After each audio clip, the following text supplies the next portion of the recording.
I don't put any advertising or sponsorship on this show, but if you enjoy the show and you'd like to say thanks by, say, buying me a coffee, why not head over to 5minutebiographies.com/coffee to see how.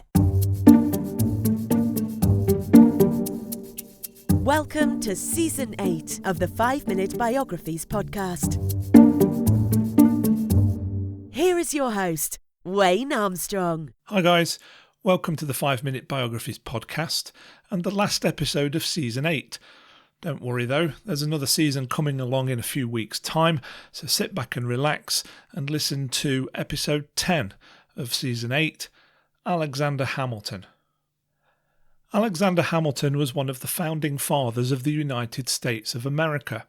He was heavily involved in promoting the US Constitution, in addition to founding the nation's financial system, the US Coast Guard, and the New York Post. Alexander Hamilton was born on the 11th of January 1757 in the British West Indies in the Caribbean on the island of St Kitts and Nevis.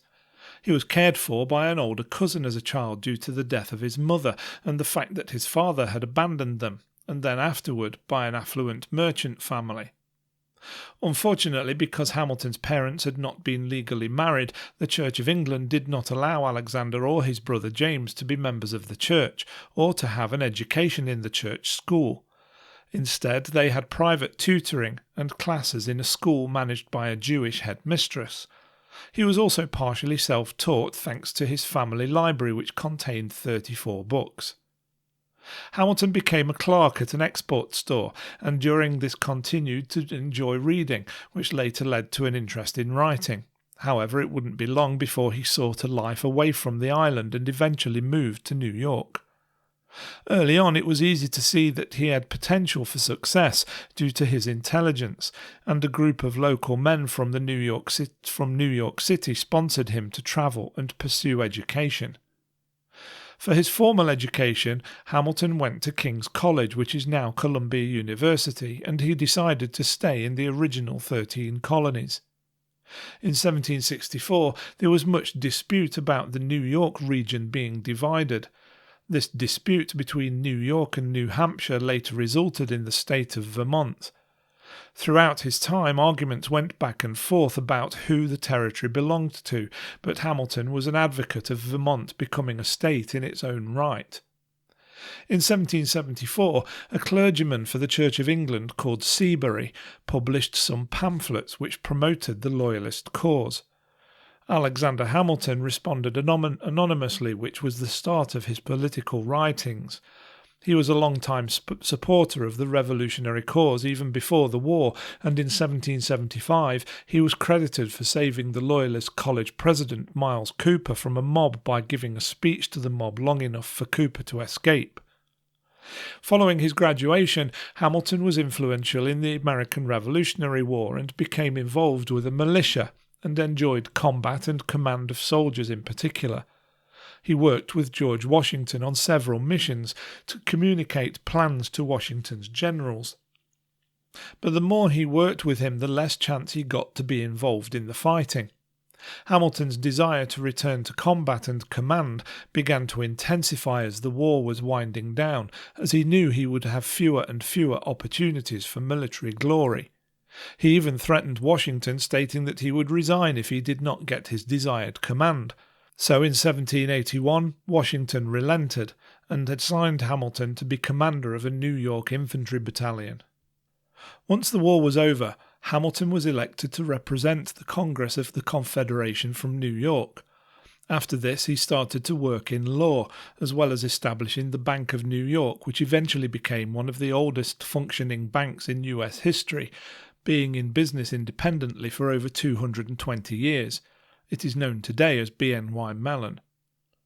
Alexander Hamilton felt dissatisfied with the present national government and desired for the Philadelphia Convention to create a new constitution. He was very active in Philadelphia and wrote the majority of the Federalist Papers, which even now are the single most important source to interpret the Constitution. He did not do this alone, however, as the Federalist Papers began as a series of essays written by Hamilton, John Jay, and James Madison. He wrote under the pseudonym Publius, a Latin name translating as "of the people," attempting to represent that these were not his views alone. In an additional financial escapade, apart from founding the longest-running bank, Hamilton also helped establish the US Mint, proposing the concept to the House of Representatives in 1791. In 1792, his ideas were adopted by Congress and ultimately resulted in the creation of the US Mint. While Hamilton was Treasury Secretary, different political groups began to emerge, initially in opposition to Hamilton's financial stances. Hamilton and those who supported him started to refer to themselves as the Federalists. Their opposing party, which for a while was the Democratic Republican Party and now is the Democratic Party, was then simply known as Republicans. In terms of his personal life, he met Elizabeth Schuyler in the winter of 1779 and married her in 1780. Together they had 8 children, 2 of whom were named Philip. Religiously, Alexander Hamilton grew up Orthodox and conventional Presbyterian, even writing some hymns which were published in the local paper at the time. In college, his roommate, Robert Troup, said that Hamilton would pray on his knees morning and night. Others said that Hamilton lost his youthful religiosity in the Revolution, becoming a conventional liberal and an irregular churchgoer at best.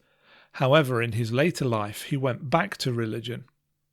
He was very respectful of the Jews, most likely as a result of his early school days and growing up in a Jewish community. When he was young, he learned Hebrew and could say the 10 Commandments in their original language. Hamilton also believed that slavery was morally wrong, a very bold position at the time.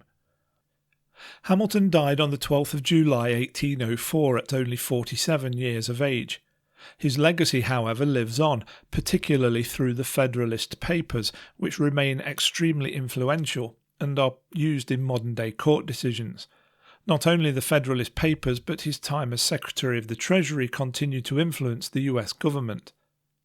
He has been memorialised in many ways, including his representations on more denominations of US currency than anyone else, which seems fitting considering his influence in establishing the mint. Currently is featured on the US $10 bill and has been since 1928. His views on civil rights, along with his many other decisions and writings at a pivotal time in US history, leave us with a lasting legacy from Alexander Hamilton. I hope you enjoyed that episode of 5 Minute Biographies. If you did, why not say thanks by buying me a coffee? Head on over to 5minutebiographies.com/coffee to see how. Thanks for listening to the 5 Minute Biographies podcast at www.5minutebiographies.com.